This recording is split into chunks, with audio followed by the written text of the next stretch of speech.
오늘 주시는 말씀은 시편 8편입니다. 시편 8편 1절부터 9절까지 우리 함께 읽겠습니다. 시편 8편 1절부터 9절까지 우리 다 함께 읽겠습니다. 여호와 우리 주여, 주의 이름이 온 땅에 어찌 그리 아름다운지요. 주의 영광이 하늘을 덮었나이다. 주의 대적으로 말미암아 어린 아이들과 젖먹이들의 입으로 권능을 세우시며 이는 원수들과 보복자들을 잠잠하게 하려 하심이니이다. 주의 손가락으로 만드신 주의 하늘과 주께서 베풀어 두신 달과 별들을 내가 보오니 사람이 무엇이기에 주께서 그를 생각하시며 인자가 무엇이기에 주께서 그를 돌보시나이까. 그를 하나님보다 조금 못하게 하시고 영화와 존귀로 관을 씌우셨나이다. 주의 손으로 만드신 것을 다스리게 하시고 만물을 그의 발 아래 두셨으니 곧 모든 소와 양과 들 짐승이며 공중의 새와 바다의 물고기와 바닷길에 다니는 것이니이다. 여호와 우리 주여, 주의 이름이 온 땅에 어찌 그리 아름다운지요. 아멘. 시편 8편의 표제를 보면은 다윗의 시 인도자를 따라 깃딧에 맞춘 노래 이렇게 되어 있습니다. 우리가 시편 표제가 쭉 봐왔지만 대부분 그렇듯이 이 깃딧이라고 하는 단어 역시도 정확한 의미를 알 수는 없습니다. 단지 음악 기호이지 않을까, 또는 어떤 악기를 나타내는 것이 아닐까 추측할 뿐이죠. 한 가지 분명한 것은 다윗이 지은 시다라고 하는 거죠. 다윗이 지금 하늘과 그리고 달, 별들을 바라보면서 찬양하고 있죠. 3절 말씀을 여러분 보십시오. 3절에 보면 주의 손가락으로 만드신 주의 하늘과 주께서 베풀어 두신 달과 별들을 내가 보오니. 하늘을 보고 달을 보고 또 별들을 보고 있습니다. 하늘을 보고 또 달, 별들을 보면 참 아름답고 참 광대하죠. 이렇게 아름다울 수가 있을까? 또 이렇게 광대할 수가 있을까? 그런 생각하게 됩니다.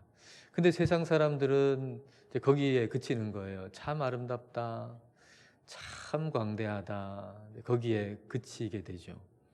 그리고 그게 너무나도 대단하니까 그 자연 만물이 너무 아름답잖아요. 그리고 우주라는 게 너무 광대하잖아요. 그러니까 그것 자체를 신성시해가지고 그것 자체를 섬기는 일들이 생기는 거죠. 그게 얼마나 대단해 보였으면 그 자체의 신성함을 느끼게 되고 그걸 어떤 신으로서 그렇게 섬기게 되는 겁니다. 근데 다윗은 그걸 만드신 분을 알고 있죠. 그 모든 것을 만드신 하나님을 알고 있어요. 우리도 알고 있죠. 그럼 다윗은 어떻게 알았을까요? 우리는 어떻게 아나요? 창세기 말씀을 통해서 아는 거죠. 그 말씀을 믿음으로 하는 거죠. 히브리서 11장 3절 말씀, 믿음으로 모든 세계가 하나님의 말씀으로 지어진 줄을 우리가 아나니 보이는 것은 나타난 것으로 말미암아 된 것이 아니니라. 모든 세계가 우리 하나님의 말씀으로 되어졌다는 것을, 창조되었다는 걸 믿음으로 아는 거예요. 우리가 창세기 말씀이 있잖아요. 창세기 말씀에 하나님의 말씀으로 지었다는 게 기록되어 있잖아요. 그걸 믿음으로 우리는 이 자연의 모든 세계가 하나님이 만드셨구나라고 하는 걸 아는 겁니다. 그러니까 이 보이는 것들은 나타난 것으로 말미암은 게 아니죠. 그러니까 보이는 것이 나타나 보이는 어떤 것으로 인해서 생긴 게 아니라는 거예요. 보이는 것들은 나타나지 않은, 보이지 않는 하나님의 말씀으로 지금 보이는 모든 만물들이 존재한다는 겁니다. 그러니까 우리는 어떻게 해야 되나요? 보이는 이 모든 만물을 통해서 그 모든 걸 만드신 보이지 않는 우리 하나님을 생각하고 찬양하는 것이 우리에게 당연한 마땅한 일인 거죠. 다윗이 지금 그걸 하고 있잖아요. 보이는 그 만물을 바라보면서 그 보이는 것을 보이게 하신 보이지 않는 하나님을 찬양하는 거죠. 자, 1절을 여러분 보십시오. 1절 말씀입니다. 1절, 1절 다 같이 한번 읽어볼까요? 성경 여러분 보시고 1절 같이 읽겠습니다. 여호와 우리 주여, 주의 이름이 온 땅에 어찌 그리 아름다운지요.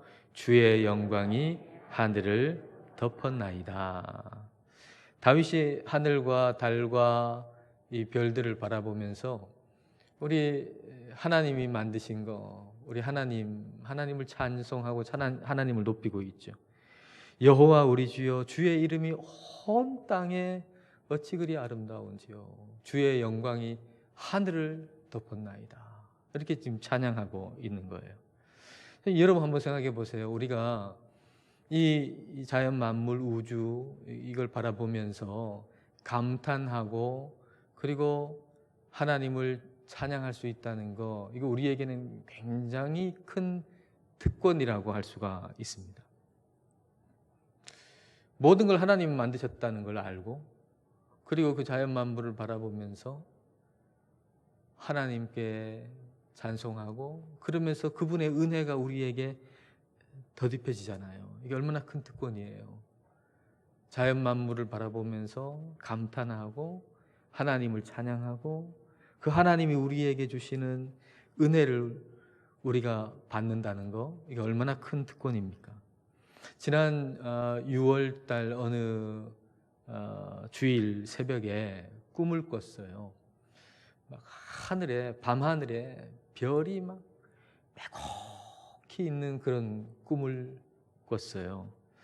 막 그 별이 쏟아질 것 같은 그런 밤하늘에 별이 가득한 그런 밤하늘. 푹 잤으면은 기억을 못했을 꿈인데 모기가 괴롭히는 바람에 새벽에 깨가지고 그 깨는 바람에 그때 꾼 꿈이 이제 기억이 나는 거예요.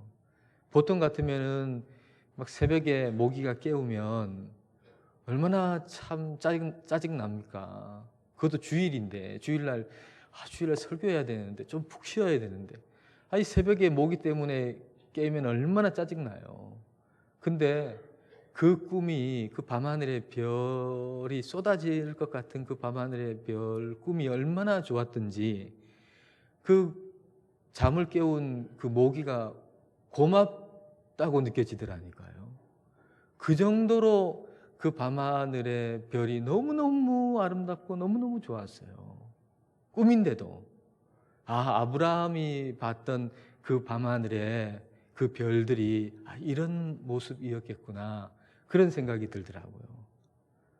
그러면서 이게 실제로 본 것도 아니고 꿈으로 이렇게 본 것도 이렇게 좋은데 하나님께서 만드신 걸 우리가 다 샅샅이 다 볼 수 있다면 얼마나 위대하고 얼마나 좋을까 그런 생각했어요. 하나님께서 베푸신 그 은혜 광대하심 그걸 꿈에서도 그렇게 볼 수 있다라고 하는 거예요. 우리는 생각하는 것만으로도 하나님이 이 모든 걸 만드셨다라고 하는 걸 생각하는 것만으로도 하나님의 은혜를 받을 수 있는 사람들이에요. 그러니까 얼마나 큰 특권이에요. 여러분 하나님의 위대하심 광대하심을 한번 생각해 보세요. 그 수많은 별들을 만드신 하나님의 그 광대하심 한번 생각해 보세요. 우리가 맨눈으로 볼 수 있는 가장 가까운 별이 지구에서 4.2광년이 떨어져 있대요.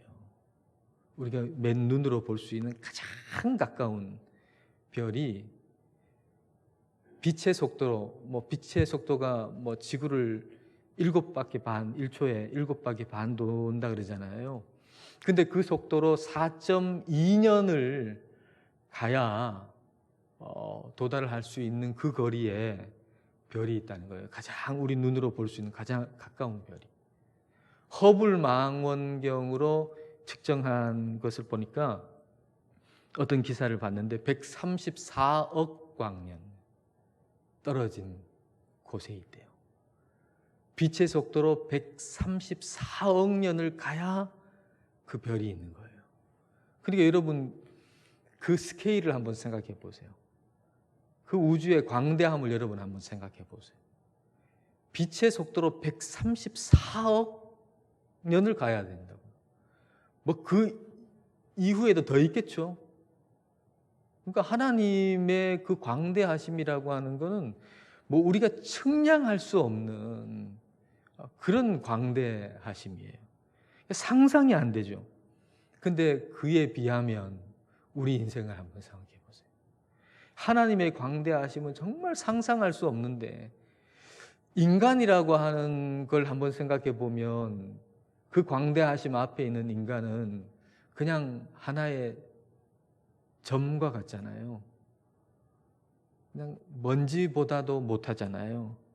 어떻게 보면 우리의 인생의 70년, 80년 참 아무것도 아닌 것으로 여겨질 수 있잖아요. 그 어마어마한 광대하심 앞에 우리 인생이라고 하는 게, 내 존재라고 하는 게 얼마나 작습니까? 정말 아무것도 아니잖아요. 근데 여러분, 하나님 없이 그렇게 그 자연의 우주의 광대함을 생각해 보면 그 광대함 앞에서 인생은 굉장히 허무하게 여겨질 수밖에 없어요. 그 광대함 앞에 뭐 먼지보다 못하고 뭐 그런 점보다 못한 이런 인생 살아서 뭐 하나 그런 생각 들지 않겠어요? 허무해진단 말이죠.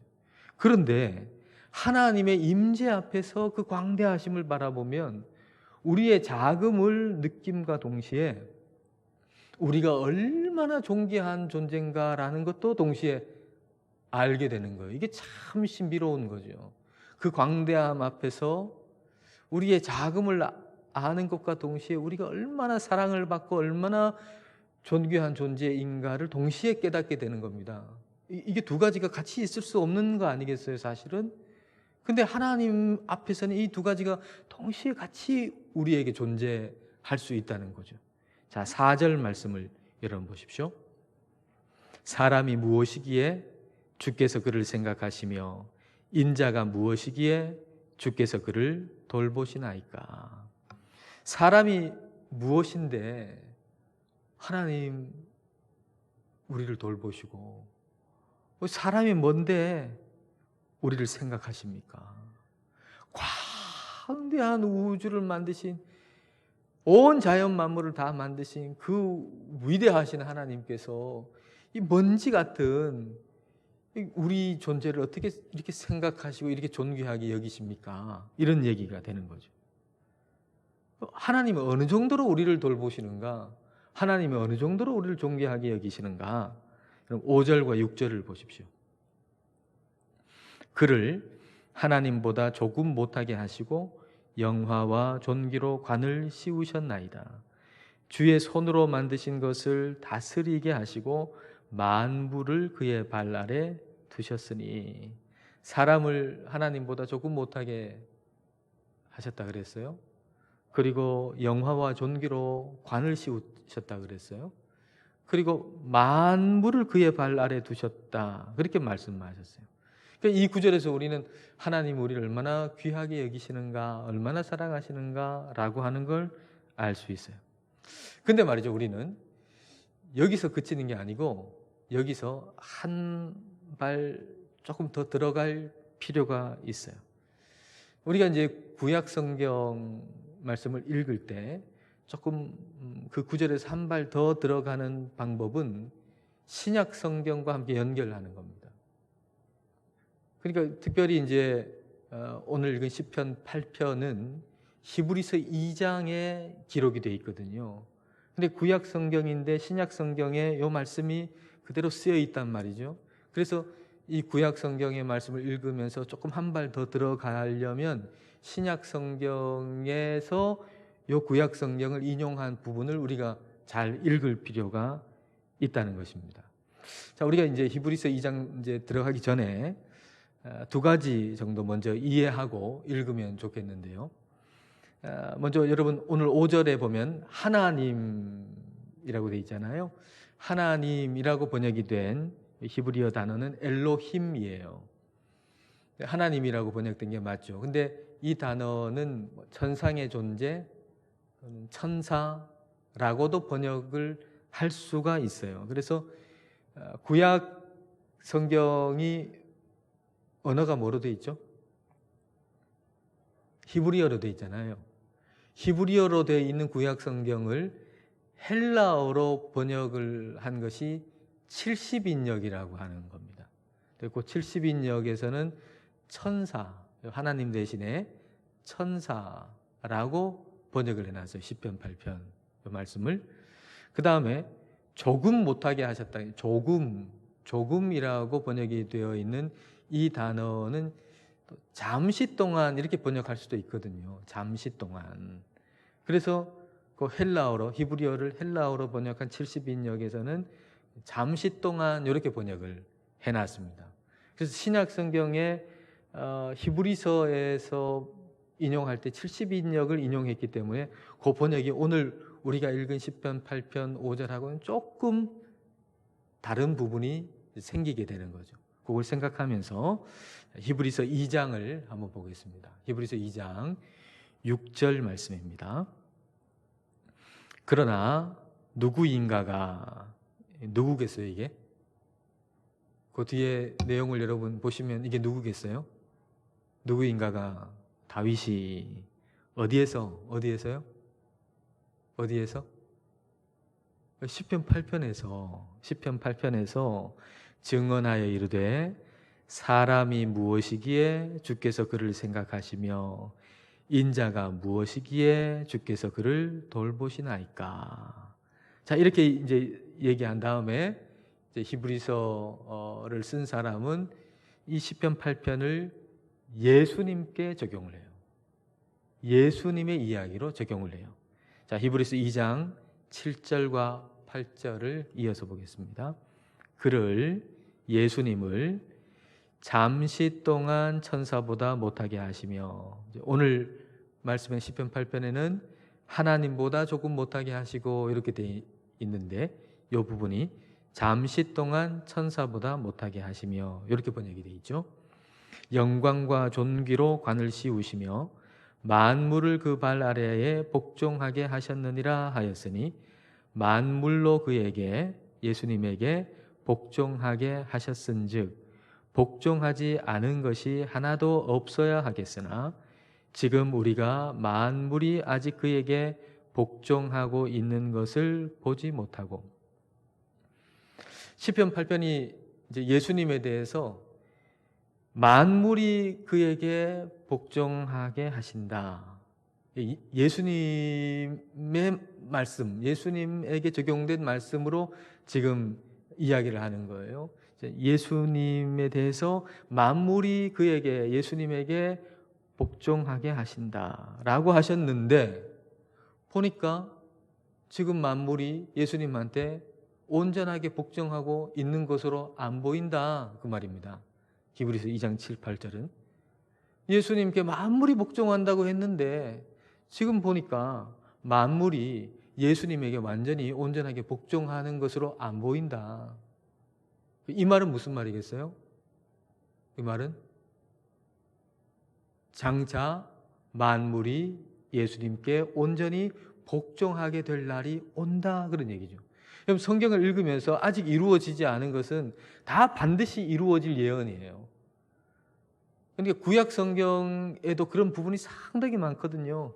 구약 성경에도 사실 재림에 대한 얘기가 굉장히 많아요. 아직 이루어지지 않은 것을 여러분 발견하셨다면 이건 장차 이루어질 예언이에요. 그러니까 히브리서 2장에서 시편에서 그렇게 예수님에 대해서 얘기했는데 그거처럼 안 된 것으로 우리는 보인다. 다시 말하면 장차 그런 날이 반드시 올 거다. 이건 하나님의 약속이다. 이런 얘기가 되는 거죠. 자, 그다음 근데 그걸 어떻게 이루실 건가? 하나님이 어떻게 이루실 건가? 히브리서 2장 9절을 보겠습니다. 그다음 절. 오직 우리가 천사들보다 잠시 동안 못하게 하심을 입은 자, 예수님이죠. 예수님이 곧 죽음의 고난 받으심으로 말미암아 영광과 존귀로 관을 쓰신 예수를 보니 이를 행하심은 하나님의 은혜로 말미암아 모든 사람을 위하여 죽음을 맛보려 하심이라. 예수님께서 우리 모두를 위해서 십자가에서 죽으셨어요. 그래서 십자가에서 죽으심으로 예수님은 영광과 존귀로 관을 쓰셨어요. 면류관을 쓰셨어요.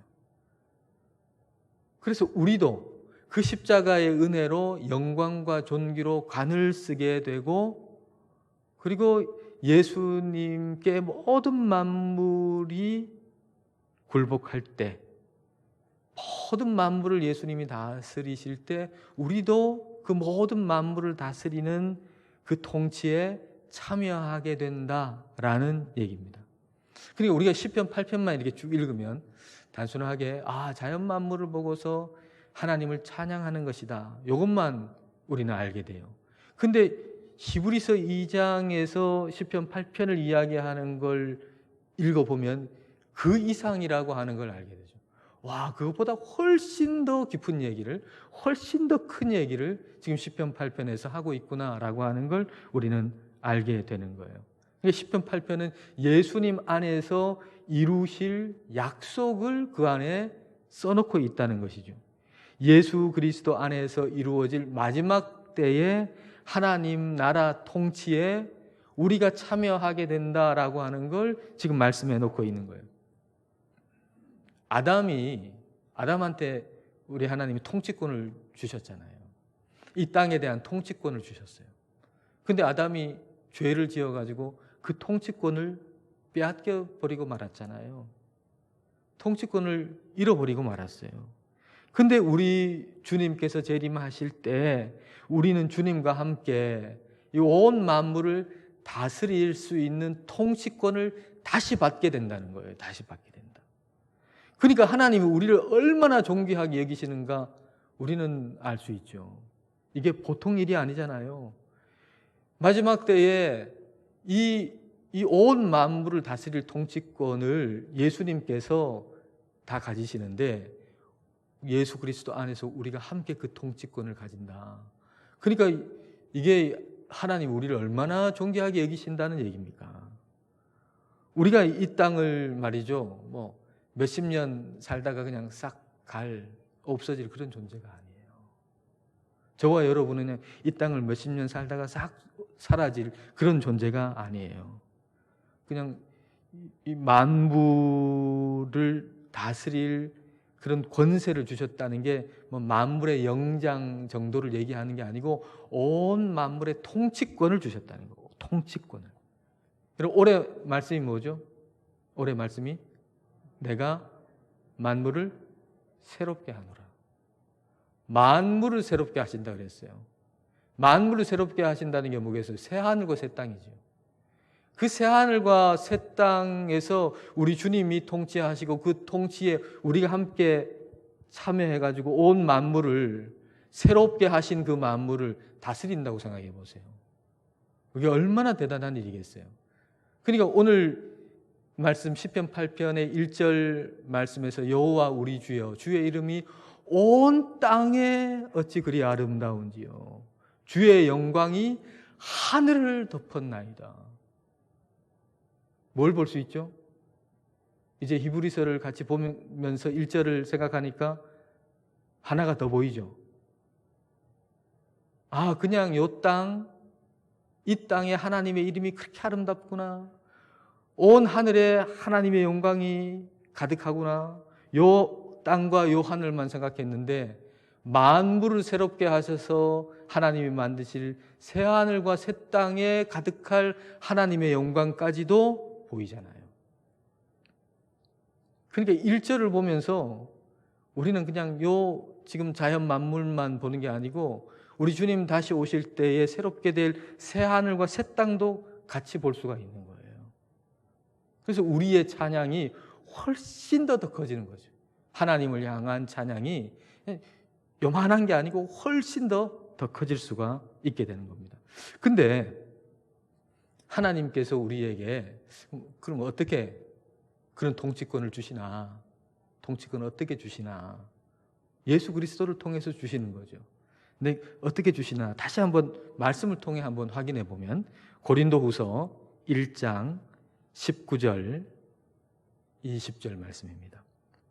하나님의 아들 예수 그리스도는 예 하고 아니라 함이 되지 아니하셨으니 그에게는 예만 되었느니라.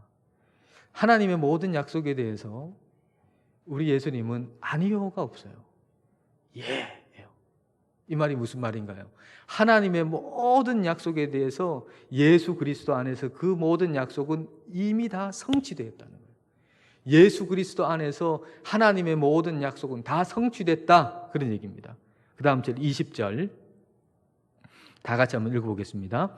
하나님의 약속은 얼마든지 그리스도 안에서 예가 되니 그런즉 그로 말미암아 우리가 아멘 하여 하나님께 영광을 돌리게 되느니라.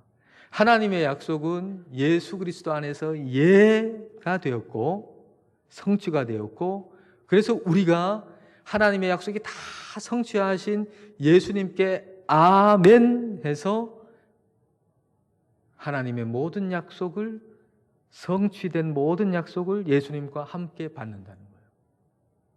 이게 복음이죠. 우리가 뭘 해가지고 우리 하나님이 약속하신 걸 얻어내는 게 아니고 예수님께서 하나님의 모든 약속을 아니요 함이 없이 예 함으로 다 성취하셨단 말이에요. 그래서 우리는 뭘 하면 돼요? 예수 그리스도께 아멘 하여 그분을 믿음으로 우리 하나님께서 주신 모든 약속을 우리가 받을 수 있다라고 하는 거예요. 그게 바로 복음인 거죠. 그래서 하나님께서는 누구를 찾으시는가? 누구를 찾으시겠어요? 하나님의 모든 약속, 모든 명령, 이건 예수 그리스도 안에서 성취가 됐고, 그래서 예수 그리스도께 아멘 하는 사람이 그 약속을 다 받는데, 그러니까 하나님이 어떤 사람을 찾으시겠어요? 능력이 있고 내가 뭘 할 수 있다, 그런 능력자를 찾으시는 게 아니고 하나님께, 예수 그리스도께 아멘 하는 사람, 예수 그리스도께 온전히 순복하는 사람을 찾으시는 거예요. 하나님이 찾는 사람은. 자, 2절 말씀을 보십시오. 2절 말씀. 주의 대적으로 말미암아 어린 아이들과 젖먹이들의 입으로 권능을 세우시며 이는 원수들과 보복자들을 잠잠하게 하려 하심이니이다. 대적, 원수들, 보복자들을 잠잠하기 위해 가지고 힘센 자, 능력 있는 사람, 스스로 뭔가 할 수 있다고 생각하는 사람, 그런 사람을 사용하시는 게 아니고 어린 아이들과 젖먹이들을 사용하신다 그랬어요. 연약한 자를 사용하신다 그랬어요. 이 사람들은 어떤 사람들이에요? 우리 예수님께 온전하게 순복하는 사람, 예수님께 아멘 하는 사람, 예수님께서 모든 명령, 모든 약속을 다 성취하신 분이다라고 하는 걸 믿고 예수님께 아멘 하는 사람, 이 사람을 통해서 하나님께서는 하나님의 영광을 이 세상 가운데 드러내신다는 겁니다. 이게 하나님이 일하시는 방법인 거죠. 고린도전서 1장 27절부터 29절입니다. 그러나 하나님께서 세상에 미련한 것들을 택하사 지혜 있는 자들을 부끄럽게 하려 하시고 세상에 약한 것들을 택하사 강한 것들을 부끄럽게 하려 하시며 하나님께서 세상에 천한 것들과 멸시받는 것들과 없는 것들을 택하사 있는 것들을 폐하려 하시나니 이는 아무 육체도 하나님 앞에서 자랑하지 못하게 하려 하심이라. 하나님은 약한 자를 선택하셔서 하나님 완전히 순복하는 자를 통해 가지고 강한 자들을 부끄럽게 하시는 거예요. 강한 자들이 내가 뭘 했다고 자랑하지 못하게 하시는 거예요. 하나님만 자랑하게 하시는 거예요. 그러니까 하나님이 그런 분이신 거죠. 하나님께서는 뭐 좀 힘이 있다고 생각하는 사람, 내가 이 정도면 하나님께 뭐 대단한 일을 할 수 있을까라고 생각하는 사람을 통해서 일하시지 않으세요. 그런 사람을 통해서는 하나님의 영광이 드러나질 않아요. 그냥 오로지 예수 그리스도만 붙들고 순복하는 사람들을 통해서 하나님은 일하시고 하나님의 영광을 드러내신다라고 하는 겁니다. 여러분, 하나님 없이 자기 자신만 이렇게 높이면 대단할 것 같잖아요. 그러니까 자기 자신을 높이는 거 아닙니까?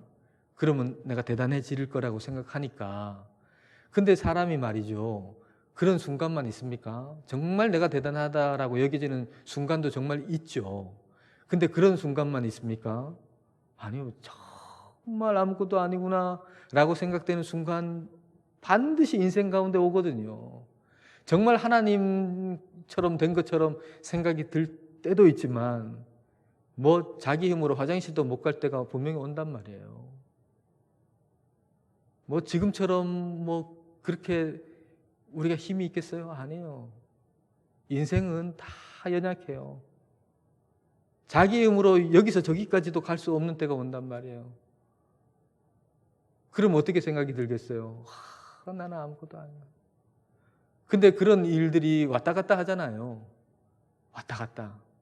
여러분, 철사 같은 것도 말이죠. 왔다 갔다 하면 또 끊어집니다. 언제는 내가 굉장히 높은 것 같고 또 한편 생각하면은 또 한참 낮아진 것 같고, 이거 왔다 갔다 인생이 뚝 끊어지는 거예요. 그 인생이 아무 의미가 없는 거예요. 그런데 이런 극과 극이 예수님 믿는 사람에게 존재하는데 참 신비한 것은 그 두 개가 아주 균형을 잘 이룬다는 거예요. 이 두 가지가. 모든 사람에게 이 두 가지가 있는데 예수님 안에 있는 사람은 이 두 가지가 얼마나 조화를 이루는지, 하나님 앞에서 내가 정말 먼지 같은 점도 안 되는 그런 존재라고 하는 걸 알거든요. 근데 동시에 예수 그리스도의 그 십자가 안에서 내가 얼마나 또 존귀한가라고 하는 걸 또 안단 말이에요. 이 두 가지는 극과 극이잖아요. 내가 아무것도 아니라고 하는 거하고 내가 정말 존귀하다고 하는 게, 이게 두 가지가 완전히 극과 극인데 이 두 가지가 예수 그리스도의 십자가 안에서 균형을 잘 이루어 나간단 말이에요. 이게 대단한 삶이죠. 이게 진짜 삶이죠. 이런 삶을 살아가는 것이 뭐로 나타나는가 하면 이게 찬양하는 삶으로 나타나는 거예요. 하나님 앞에 볼 때, 광대하신 하나님 앞에 내가 너무 작잖아요. 그분이 너무 크잖아요. 근데 내가 그분에게 너무너무 사랑을 받잖아요. 그러니까 하나님을 찬양하는 거예요. 하나님 앞에서 나의 작음과 나의 존귀함을 동시에 아는 사람이 하나님을 찬양하게 되는 거죠. 여러분, 이 가을에